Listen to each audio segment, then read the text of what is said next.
اللهم صل على محمد وآل محمد وعجل فرجهم۔ ایک سورہ فاتحہ سے تمام مرحوم مومنات بالخصوص اپنی ریسنٹلی کمیونٹی کے رشتہ دار مرحوم کا انتقال ہوا ہے، کرم علی شاہ صاحب مرحوم کے لیے پڑھ کر احساس فرمائیں۔ بسم اللہ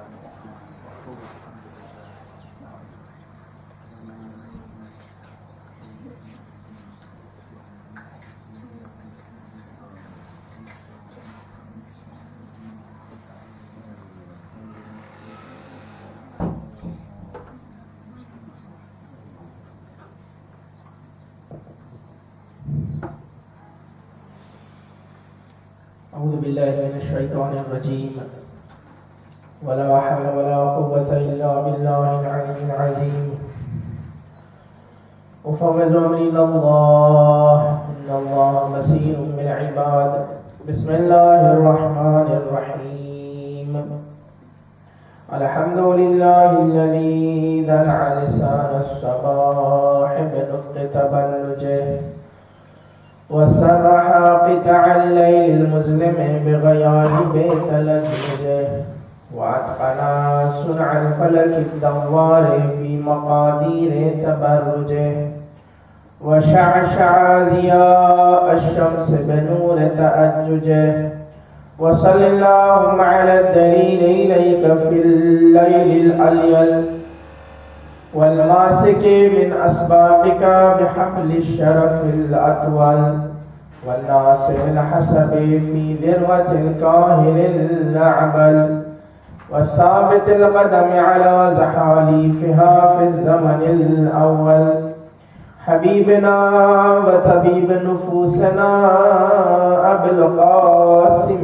محمد صل على محمد وآل محمد وعلى الإمام الأشرف الأعلى المولى الأوصل مولانا ومقتدانا وهادينا بالحق أمير المؤمنين علي بن أبي طالب اللهم صل على محمد وآل محمد وأهل بيته الطيبين الطاهرين المعصومين المظلومين لا سيما على بقية الله في الأرضين وحجته على الخلائق أجمعين الإمام 12 الهادي المنتظر اللهم صل على محمد وآل محمد ولعنة الله على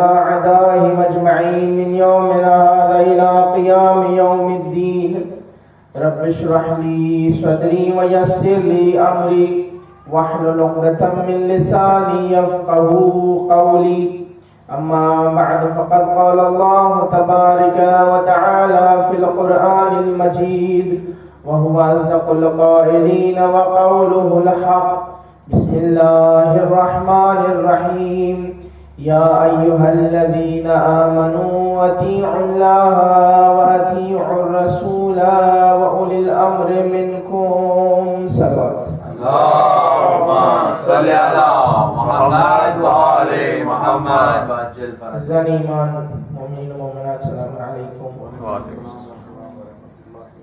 آج ہم ہمارے زمانے کے امام ہمارے 12ویں امام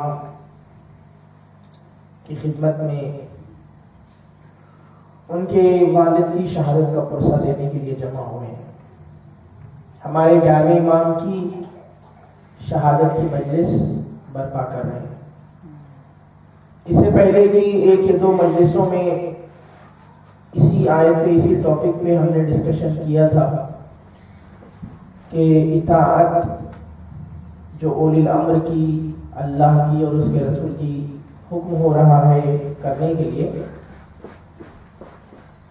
اس کی اہمیت کیا ہے اور معراج اطاعت کیا ہے، اور اس اطاعت کے لیے ہمیں اپنے آپ کی تربیت کی کیسی ضرورت ہے۔ اب اس میں آخری حصہ اس موضوع کا آج ڈسکس کرتے ہیں کہ اپنی تربیت کے ساتھ ساتھ آخر کیا بات ہے جو اولی الامر کی ضرورت ہے وہ ہمیں کہاں لے کے جائے گا؟ چونکہ ہم آلریڈی ڈسکس کر چکے، اللہ ایڈریس ایمان والوں سے کر رہا ہے، کہا جا رہا ہے ایمان والوں کو ہی کہ اطاعت کرو اللہ کی، اس کے رسول کی اور اولی الامر کی، صاحبان امر کی۔ تو جو صاحبان امر کی اطاعت ہے یا اللہ کی اطاعت ہے یا رسول کی اطاعت ہے، آخر یہ اطاعت کیا ہے؟ اللہ، رسول اور صاحبان امر کون ہے جو انسان کو اطاعت کرنے کی وجہ سے کامیاب کریں گے اور کس طرح کامیاب کریں گے؟ اگر اس کو سمجھنا ہے تو بالکل اسی انداز میں دوسرے مقام پہ پروردگار نے کہا ایمان والوں سے، کیا کہا؟ ارشاد ہوا کہ اللہ تمہارا ولی ہے، اس کا رسول تمہارا ولی ہے، اور مومنین میں وہ تمہارا ولی ہے جو نماز قائم کرے، حالت رکوع میں زکات دے۔ صلوات اللہم صلی علی محمد و آل محمد۔ یعنی پروردگار بتانا یہ چاہ رہا ہے، ان ادر ورڈز اگر آپ دونوں آیتوں کو کمپیئر کریں کہ تمہیں اطاعت ولی کی کرنی ہے، اور ولی اللہ ہے، اس کا رسول ہے اور صاحبان امر ہے، تو اگر پہلے ولی سمجھنا ہے ولایت کیا ہے، تو دوسرے مقام میں پروردگار ارشاد فرماتا ہے کہ ولی وہ ہے جو یخرجہم من الظلمات الی النور۔ یعنی ولی کیا کرتا ہے؟ ولی کا کام یہ ہے، اگر آپ لٹرل میننگ دیکھیں تو گارڈین ہے، پروٹیکٹر ہے۔ کس چیز سے پروٹیکٹ کرتا ہے؟ وہ پروٹیکٹ اس طرح کرتا ہے کہ یخرجہم من الظلمات، وہ تمہیں تاریکیوں سے، ظلمات سے، اندھیروں سے نکالتا ہے، من النور، نور کی طرف لے کے آتا ہے۔ یعنی پتا چلا اطاعت اولی الامر کی، اطاعت رسول کی، اطاعت اللہ کی اسی لیے ضروری ہے تاکہ انسان تاریکی میں نہ رہ جائے بلکہ نور کی طرف آ جائے۔ صلوات علی محمد و آل محمد۔ اللہم صلی علی محمد و آل محمد وعجل فرجہ۔ اب آپ تاریکی کا اندازہ لگائیں، یہ ظلمات کہا جا رہا ہے، یہ ظلمات ایسی تاریکی نہیں ہے کہ روشنی موجود نہیں ہے تو اندھیرا ہو، انسان کو نظر نہ آئے، ورنہ اگر یوں دیکھا جائے تو قرآن مجید میں بہت سی آیتوں میں تو یہ کہا ہوا ہے کہ یہ چلتے پھرتے ہوئے مردہ ہے، چل رہے ہیں پھر رہے ہیں لیکن مردہ ہے۔ قرآن میں کئی مقام پہ یہ کہا ہوا ہے کہ انہیں سنائی نہیں دیتا، قرآن میں کئی مقام پہ یہ کہا ہے کہ انہیں دکھائی نہیں دیتا۔ یعنی پروردگار یہاں ظلمات سے اس اندھیرے کو اعتبار نہیں لے رہا، اس اندھیرے کو مثال نہیں دے رہا کہ جو آنکھوں سے نظر آنے والا نور ہو۔ پروردگار یہاں ظلمات کی مثال وہ دے رہا ہے کہ تمہاری اصل ظلمات یہ ہے، تمہاری تاریکی یہ ہے کہ ہدایت کو چھوڑ کے کفر و شرک کی ظلمات میں پڑے رہو، اور اگر اطاعت کرو گے ولی کی تو وہ تمہیں کفر و شرک کی ظلمات سے نکال کے نور ہدایت کی طرف لے کے آ جائے گا۔ صلوات علی محمد و آل محمد۔ اللہم صلی علی محمد و آل محمد۔ اچھا، کانسیپٹ بہت مشکل ہے کیونکہ شروع ڈسکشن یا ایھا الذین آمنوا کے ساتھ ہو رہا ہے۔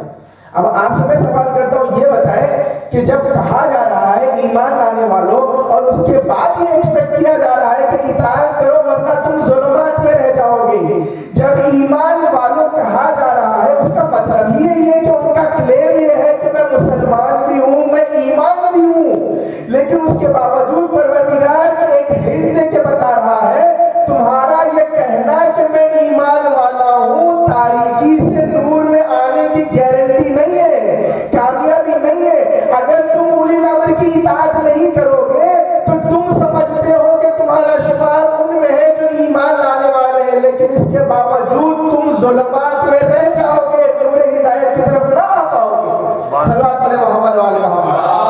اللہم صلی علی محمد و آل محمد۔ یہ ہمارے ایام اعزا اسی ریمائنڈر کے لیے بیسٹ لیسن آ جائے ایگزامپل کے طور پہ لے لیتے ہیں۔ امام حسین کا راستہ کس نے روکا؟ حر نے روکا۔ جب حر نے راستہ روکا تو زہیر ابن قین سے کیا کہا کہ نہ صرف مسلمان بلکہ میں مجاہد کی طرح اپنی ڈیوٹی پہ ہوں کہ خلیفۃ المسلمین کے فرمان کو جاری کروں۔ فرمان کیا؟ فرزند رسول کا راستہ روکا جائے۔ اور ولی کی بیسٹ ایگزامپل یہی ہے کہ امام حسین نے وہاں سے لے کے روز عاشور تک کس طرح حر کو ظلمات سے نکال کے نور ہدایت کی طرف لے آئے، کہ صبح عاشور ہوتے ہوتے حر نے کہا کہ میں اپنے آپ کو جنت و دوزخ کے درمیان پا رہا ہوں اور جنت حسین کی طرف ہے۔ صلوات پڑھیں محمد وعلی محمد۔ اللہم صلی علی محمد وعلی محمد۔ یعنی حر مسلمان تھے، حر ڈیوٹی کر رہے تھے اپنے مسلمان ہونے کے باوجود، لیکن کامیاب نہیں تھے اس وقت تک جب تک کہ انہوں نے تاریکی کا اندازہ لگایا اور نور کی طرف نہ آ گئے۔ اور اس تاریکی اور نور کو کس نے آئیڈینٹیفائی کر کے بتایا؟ حر کو ولی نے آئیڈینٹیفائی کر کے بتایا جو حسین تھے، اور اسی طرح اللہ نے ہر زمانے میں حسین جیسا ولی رکھا ہے، اور انسان کو اپنے آپ کو حر کی طرح کامیاب کرنا ہے تو اطاعت حسین ضروری ہے، تاکہ اپنے آپ کو نور ہدایت کی طرف ظلمات سے ہٹا کے لے کے چلا جائے۔ صلوات پڑھیں محمد وعلی محمد۔ اللہم صلی علی محمد وعلی محمد۔ کیونکہ 11ویں امام کا زمانہ بھی آسان دور نہیں تھا۔ جس طرح انسان کی تربیت ہو رہی تھی، اس میں سے ایک اہم تربیت تھی زمانے غیبت میں کس طرح امام کی تیاری ہو۔ اس کا مقدمہ اس کو سب سے زیادہ 10ویں امام سے شروع کیا گیا، اور 11ویں امام نے اس کی عادت ڈالی لوگوں کو کہ کس طرح بہت سے مقامات پہ بتایا رجوع کرنے کے لیے کہ جو ان کے مخصوص اصحاب ہیں ان سے رابطہ کریں۔ اس کے باوجود کہ ان کا جانشین موجود تھا، لیکن اس نے چھپائے رکھا حفاظت میں، صرف اور صرف ان کو بتایا جو مخصوص اصحاب تھے، جو باعث معتبر، جن پہ بھروسہ تھا، ٹرسٹڈ تھے۔ یعنی امام کیا بتا رہے تھے؟ امام تربیت کر رہے تھے کہ اطاعت میں تمہارے پاس غیبت ایمان کا وہ دور آنے والا ہے جہاں تم یہ نہ محسوس کرنا کہ میرا ولی موجود نہیں ہے، تم اپنے ولی کی موجودگی کا احساس اسی طرح رکھنا، چاہے آنکھوں سے نظر آئے یا نہ نظر آئے، اطاعت اسی طرح ہوتی رہے تاکہ تم تاریکیوں میں نہ گر جاؤ بلکہ نور کی طرف آگے بڑھتے رہو۔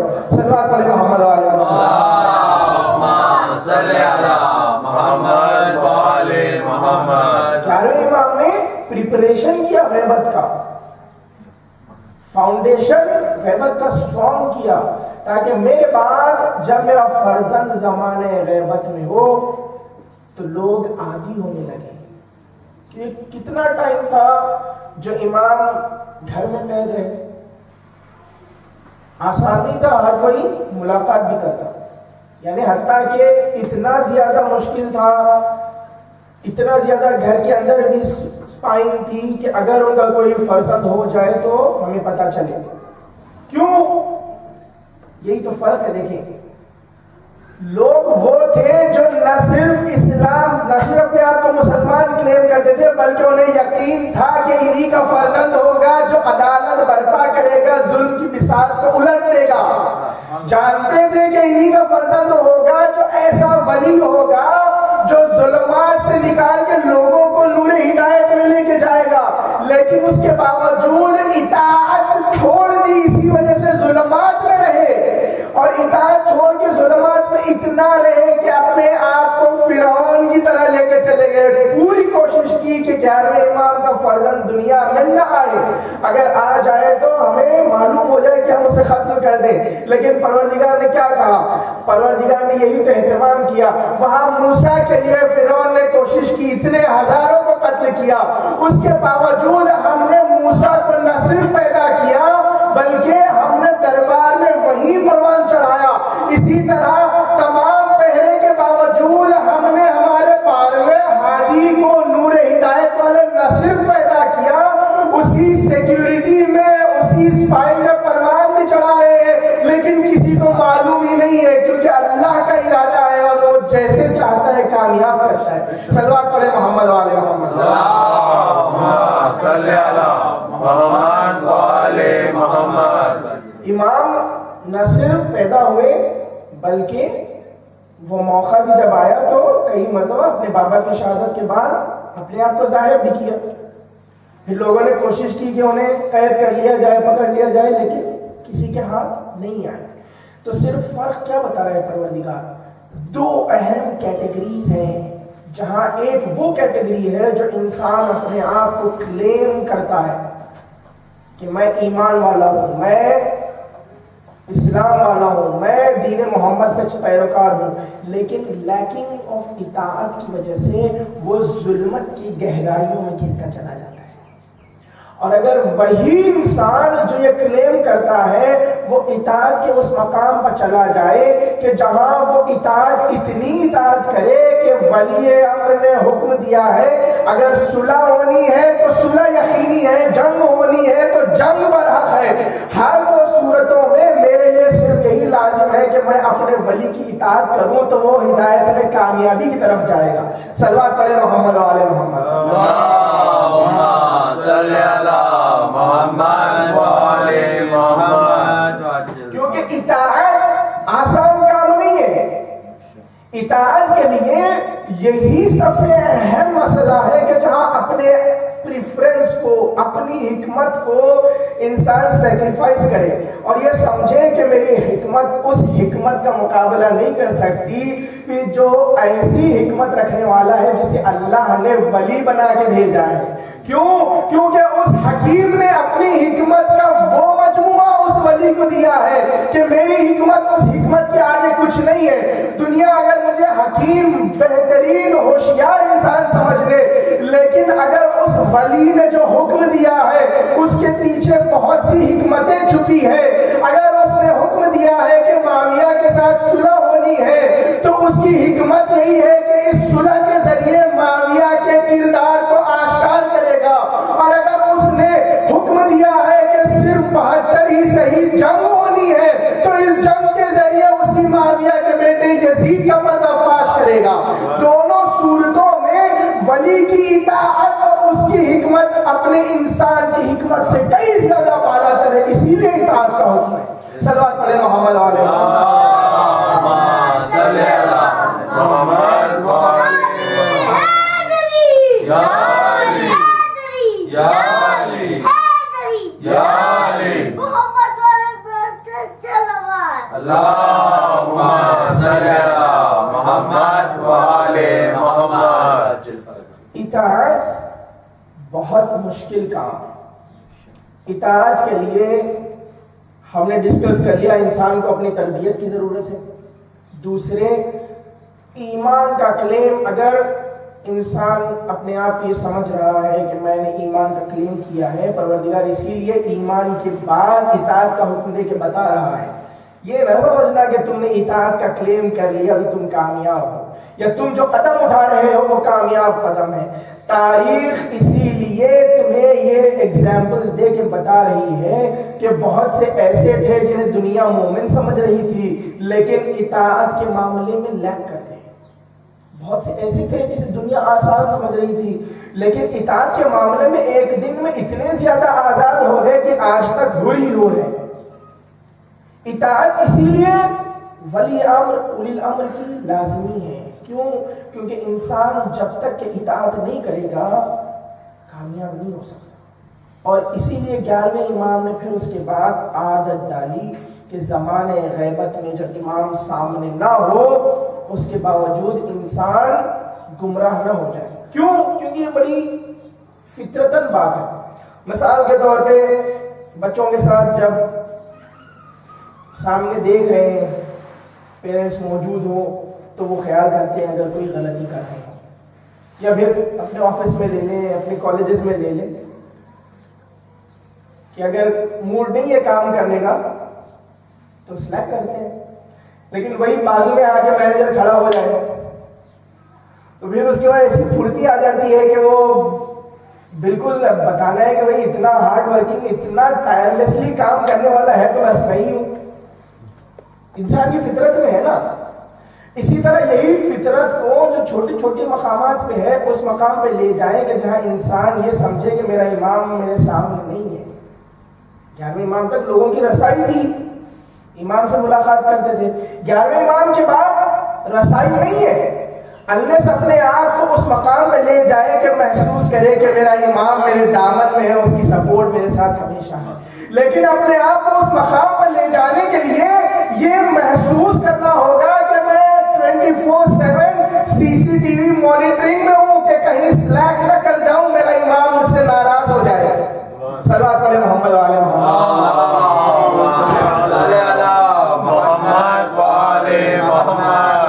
جہاں امام کو فراموش کر دیا تو وہاں اطاعت میں اگر کمی آ گئی تو کامیابی فرق پڑ جائے گا. تو جو ہدایت جو کہا جا رہا ہے میرا ڈائریکشن بدل جائے گا. کیا کہا جا رہا ہے اس کے بعد؟ کیونکہ ولی کی اطاعت یخرجہم من الظلمات الی النور ہے، لیکن اگر لیکنگ ہو گئی تو پھر اس کے بعد وہ ان ولی کے ہاتھوں چڑھ جائے گا جو من النور الی الظلمات لے کے جاتے ہیں. یعنی پروردگار بتا رہا ہے اتنا آسان کام بھی نہیں ہے. ولی کا انتخاب اسی لیے تمہارے اختیار میں دیا ہے کہ اگر تمہیں نصرت حسین کرنی ہے تو حسین چراغ بجھا کے اسی لیے بتا رہے ہیں چاہو تو ایسے ولی کا انتخاب کرو جو ظلمات سے نور کی طرف لے جاتا ہے، یا نہیں اگر اپنی مرضی سے انتخاب نہیں کر سکتے تو اس ولی کا انتخاب کرو جو نور سے تمہیں ظلمات میں لے کے جائے گا. بظاہر تمہیں لگے گا کہ مجھے ملک رے کی حکومت مل جائے گی، مجھے دولت مل جائے گی، لیکن وہ ولی تمہیں ظلمات کی گہرائیوں میں لے جا کے ڈال دے گا جس سے تم ناکام ہو جاؤ گے. صلوات پڑھے محمد وعلى محمد.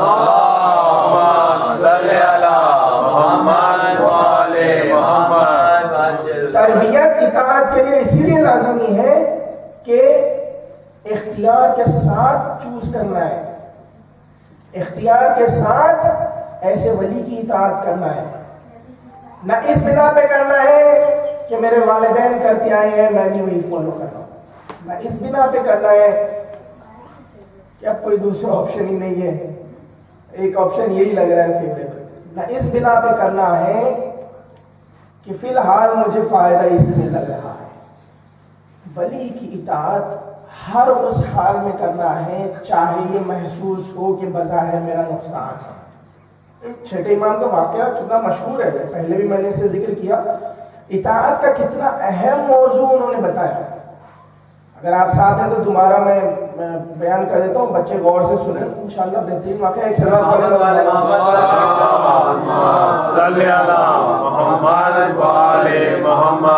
چھٹے امام کے پاس جب ایک صحابی آیا اور اس نے کہا کہ ابن رسول اللہ یہ بہترین موقع ہے، بنی امیہ بنی عباس آپس میں لڑ رہے ہیں، لیکن خلافت آپ کا ہاتھ ہے، آپ خروج کریں اور میں میرے قبیلے والے اتنے ہزار تلواریں ہماری بیعت آپ کے ساتھ تیار ہے.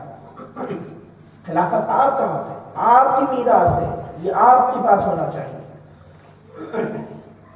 ٹھیک ہے. امام نے کہا کہ اتنے تم تیار ہیں اطاعت کے لیے، بیعت کے لیے. امام نے کہا اپنے خادم سے کہ تنور جس میں روٹی بنائی جاتی ہے گرم کیا جائے، تیز کیا جائے، اور پلٹ کے کہا کہ اس میں کود جاؤ.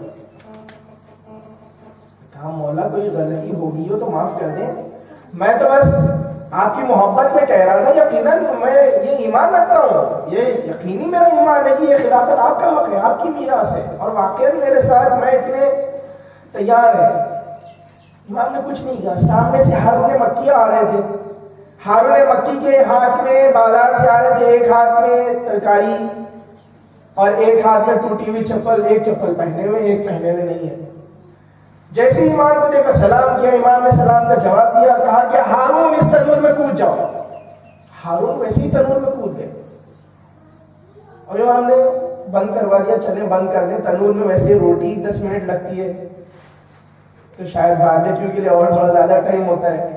پتہ نہیں آدھا گھنٹہ وہ بے چین ہونے لگا. اس نے کہا کہ اب تو باربیکیو جا کے جل گیا ہوگا، پتہ نہیں اس کا کیا حال ہو گیا ہوگا، بیچارہ کود گیا. جب بے چین ہونے لگا اس کے بعد امام نے کہا اچھا اس کا ڈھکن کھول دو اور کہا کہ ہارون آ جاؤ. ہارون واپس آ گئے.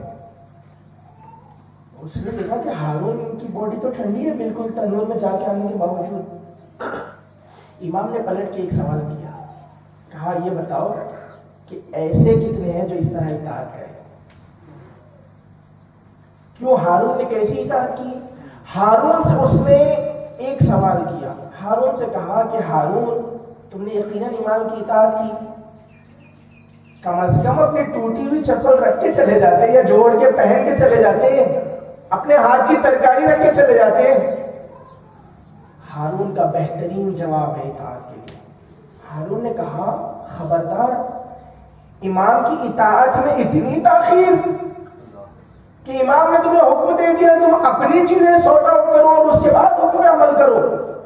جس حال میں تمہیں امام نے حکم دیا ہے فوراً عمل کرنا لازم ہے۔ پتا چلا اسے کہتے ہیں معراج اطاعت، اور جب ایسی اطاعت ہوتی ہے تو انسان ظلمات سے نکل کے نور کے اس مقام میں پہنچتا ہے جہاں حر کہلاتا ہے۔ صلوات پڑھیں محمد علیہ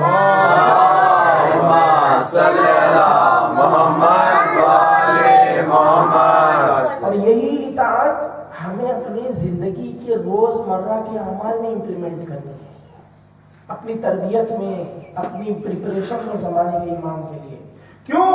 کیونکہ زبان سے اجل فرجہم کہنا آسان ہے، لیکن پریکٹیکلی اپنے آپ کا جائزہ لینا، ڈیمونسٹریٹ کرنے کے لیے کہ کیا میں تیار ہوں اپنے پریفرنسز کو، اپنے ایگو کو، اپنی چیزوں کو کتنے موقعوں پہ میں سیکریفائز کر کے بتا سکتا ہوں امام کے لیے کہ میں تیار ہوں یا نہیں ہوں۔ یہ کامیابی۔ کیوں؟ کیونکہ امام آئیں گے تو انسان کو یہ عادت ہو، اگر امام وہ کہیں جو میں عام طور سے پسند نہیں کرتا تو یہ نہ ہو جائے کہ میں امام کے حکم کی نافرمانی کروں۔ جسے میں بہتر سمجھتا ہوں ہو سکتا ہے وہ امام کی نظر میں بہتر نہ ہو، جسے میں بہتر نہیں سمجھتا وہ امام کی نظر میں بہتر ہو، اور اگر امام اس کا حکم دے دے، کیا میرے اندر اتنی ایبلٹی ہے کہ میں اپنے پریفرنس کو سیکریفائز کروں اور امام کے پریفرنس کو قبول کروں؟ یہ مجالس ہمارے اس یہی پریپریشن کے لیے ہے۔ قلعہ خیبر سے لے کے سامرہ میں عسکر تک ہر دور میں لوگوں نے تیاری ضرور کی ولی کے لیے، لیکن بہت کم تھے جو ظلمات سے نکل کے اطاعت کر کے نور کی طرف آگے بڑھے۔ ایسا ولی 11ویں امام کے کتنے واقعات ہیں، 11ویں امام نے کتنے ڈیبیٹ دیے ریزننگ کے جو ہمارے لیے درس ہے، اور بہترین تفسیر دی ہے 11ویں امام نے قرآن مجید کی۔ امام ہمیں کیا بتا رہے ہیں؟ یہی بتا رہے ہیں کہ پہلے امام نے وصیت کی تھی کہ ایسا نہ ہو کہ قرآن پہ عمل کرنے میں دوسرے تم سے زیادہ سبقت لے جائیں۔ ہر امام وہی درس دیتا ہوا آ رہا ہے، یہاں تک 11ویں امام بھی تفسیر کا بہترین مجموعہ دے رہے ہیں۔ تو ہمارا پریپریشن یہی ہے کہ ہم اس تفسیر کو کتنا یوز کریں، کتنا امپلیمنٹ کریں کہ اپنے آپ کو پریپیئر کریں زمانے کے امام کے لیے۔ یہ کامیابی ہے۔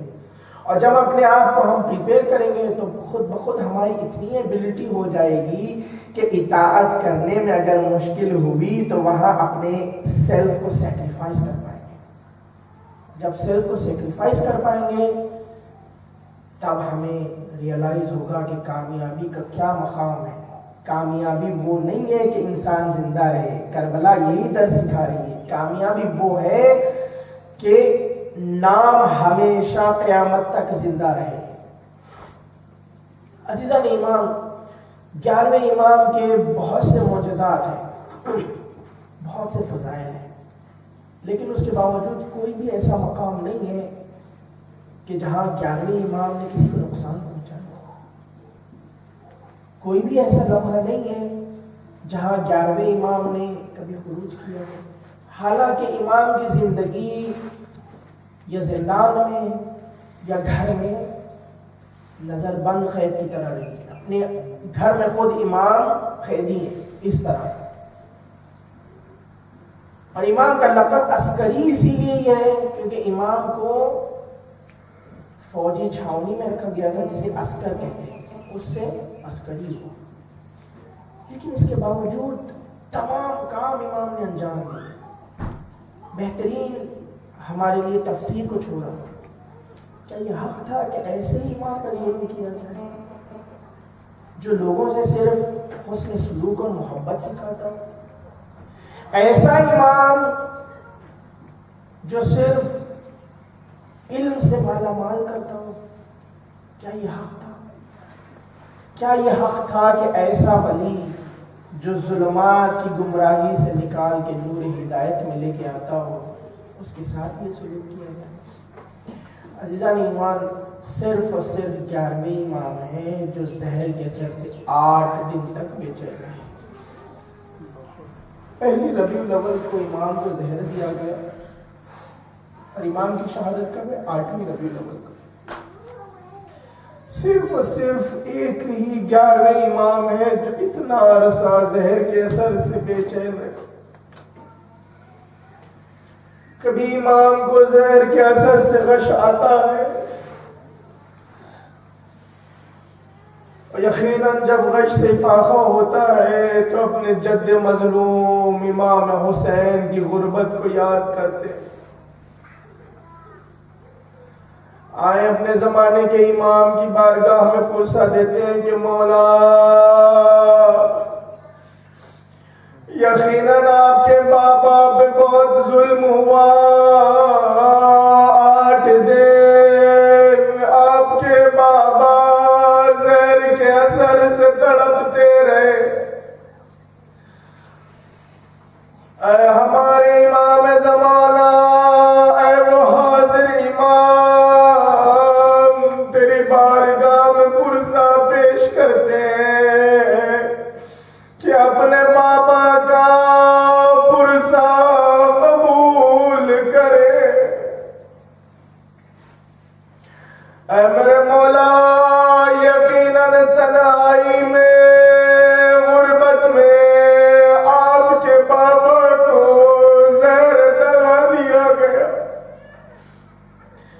لیکن اس کے باوجود جب نماز جنازہ کا موقع آیا، کم سنی تھی،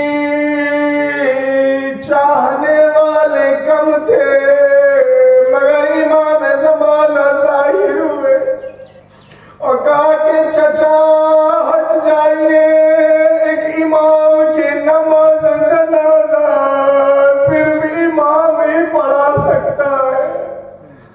یہ میرا حق ہے کہ میں اپنے بابا کی نماز جنازہ پڑھاؤں۔ اللہ نے 5 برس کی کم سنی میں آپ نے بابا کی نماز جنازہ پڑھائی، مگر ہائے آپ کے جد مظلوم علی ابن الحسین،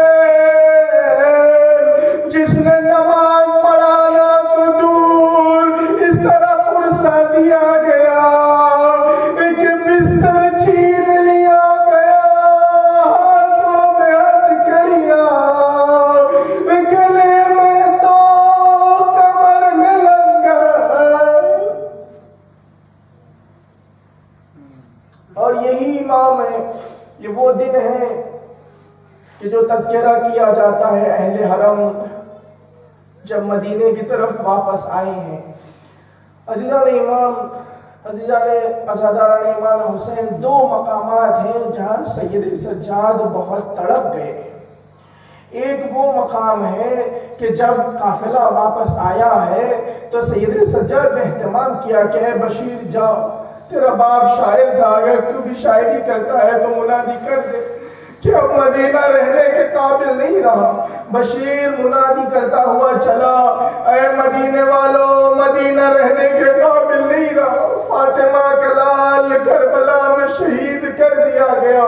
سید سجاد قافلہ حسینی کو لے کے واپس آئے ہیں، یہاں تک کہ سید سجاد مدینے میں داخل ہوئے، یہ خبر مدینے کی ہر جگہ جا بجا پہنچی تو ایک بہن تھی جو انتظار کر رہی تھی نا، فاطمہ صغرا بے چین تھی کہ قافلے والے آئیں گے تو ملاقات کروں گی، لیکن جب فاطمہ صغرا آئی ہو تو سید سجاد اپنی بہن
يعلم الذين ظلموا أي منقلب ينقلبون